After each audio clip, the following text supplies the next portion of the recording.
we sort of expected, and some have dreaded, the recording of anti-Europe parties and their strength in coming up in these elections.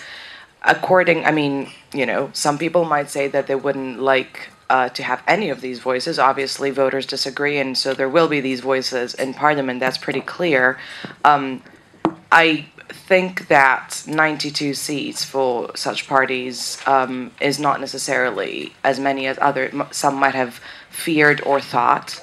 So that's one thing to consider, although obviously in the case of France, for example, or in the case of Greece, that's pretty strong. And if you add up non-attached, the EFD, anti-Europeans, if you're thinking about groups that are deeper integration in economic and monetary union, then you would have to say the radical left as well are opposed to this, the ECR are opposed to this. In a sense, you can think there's probably around 200 MEPs who would be opposed to a sort of mainstream, deeper integration agenda in Europe.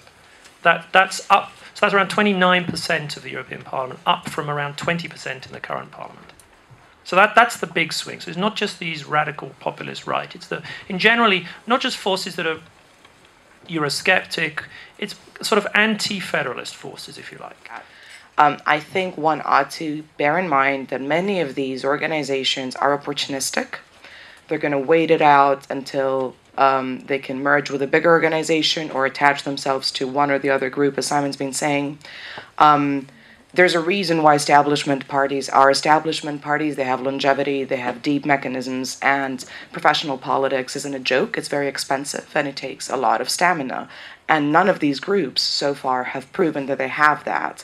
So I wouldn't, whilst taking them very seriously and certainly taking them as a sign of our times and a sign of where discourse is and a sign of where voters' hearts are, I wouldn't necessarily take them as a permanent fixture on the European political landscape. It's not unhealthy for European democracy for there to be voices that are sceptical voices in the European Parliament. Part of the European citizens and their declining trust in the EU, declining support for the EU, is the perception that all of those guys up there don't represent us. The Commission doesn't represent us. The governments in the Council don't represent us. The European Parliament doesn't represent us. If they show up, and if they speak, and then this might open up a space for there to be more media coverage of what happens in the European Parliament, and voters perhaps to see that there's real politics and political debate inside the European Parliament.